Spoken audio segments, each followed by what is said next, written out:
ओम श्री गणेशाय नमः। श्री सिद्धकुंजिका स्तोत्र 10वां अध्याय। शुंभ वध। मैं मस्तक पर अर्धचंद्र धारण करने वाली शिव शक्ति स्वरूपा भगवती कामेश्वरी का हृदय में चिंतन करता हूँ। वे तपाए हुए सुवर्ण के समान सुंदर हैं। सूर्य, चंद्रमा और अग्नि, ये ही तीन उनके नेत्र हैं और वे अपने मनोहर हाथों में धनुष, बाण, अंकुश, पाश और शूल धारण किए हुए हैं। ऋषि कहते हैं, राजन, अपने प्राणों के समान प्यारे भाई निशुंभ को मारा गया देख तथा सारी सेना का संहार होता जान शुंभ ने कुपित होकर कहा, दुष्ट दुर्गे, तू बल के अभिमान में आकर झूठ मूठ का घमंड ना कर। तू बड़ी मानिनी बनी हुई है, किंतु दूसरी स्त्रियों के बल का सहारा लेकर लड़ती है। देवी बोली, ओ दुष्ट, मैं अकेली ही हूँ। इस संसार में मेरे सिवा दूसरी कौन है? देख, ये मेरी ही विभूतियाँ हैं, अतः मुझ में ही प्रवेश कर रही हैं।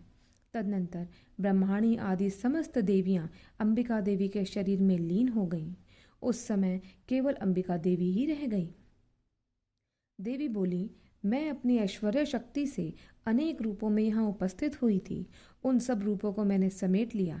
अब अकेली ही युद्ध में खड़ी हूँ। तुम भी स्थिर हो जाओ।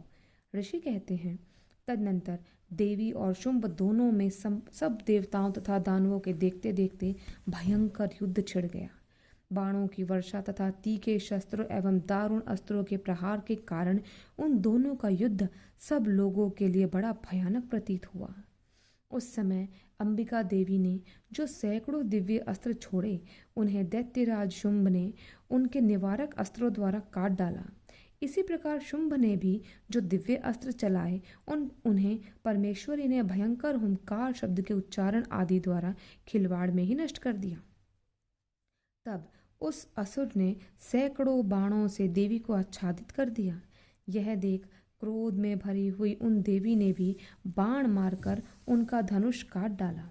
धनुष कट जाने पर फिर दैत्यराज ने शक्ति हाथ में ली, किंतु देवी ने चक्र से उसके हाथ की शक्ति को भी काट गिराया। तत्पश्चात दैत्यों के स्वामी शुंभ ने 100 चांद वाली चमकती हुई ढाल तथा तलवार हाथ में ले उस समय देवी पर धावा किया। उसके आते ही चंडिका ने अपने धनुष से छोड़े हुए तीखे बाणों द्वारा उसकी सूर्य किरणों के समान उज्जवल ढाल तथा तलवार को तुरंत काट दिया। फिर उस दैत्य के घोड़े और सारथी मारे गए। धनुष तो पहले ही कट चुका था। अब उसने अंबिका को मारने के लिए उद्यत हो भयंकर मुदगर हाथ में लिया। उसे आते देख देवी ने अपने तीक्ष्ण बाणों से उसका मुदगर भी काट डाला। तिस पर भी वह असुर मुक्का तान कर बड़े तेज से देवी की ओर झपटा। उस दैत्यराज ने देवी की छाती में मुक्का मारा। तब उन देवी ने भी उसकी छाती में एक चाटा जड़ दिया। देवी का थप्पड़ खाकर दैत्यराज शुंभ पृथ्वी पर गिर पड़ा, किंतु पुनः सहसा पूर्ववत उठकर खड़ा हो गया।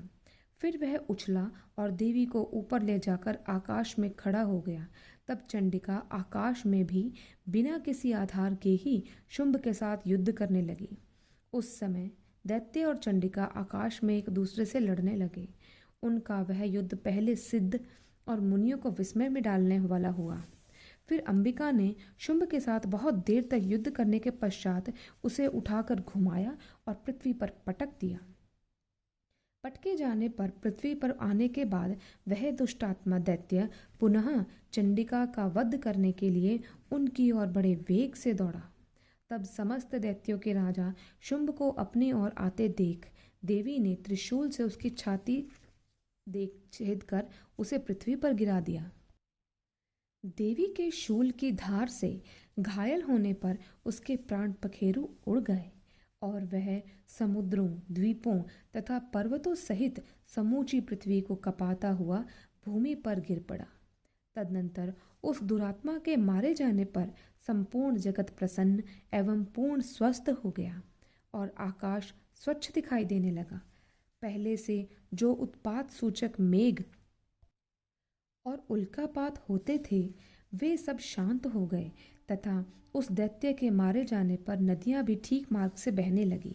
उस समय शुंभ की मृत्यु के बाद संपूर्ण देवताओं का हृदय हर्ष से भर गया और गंधर्वगण मधुर गीत गाने लगे।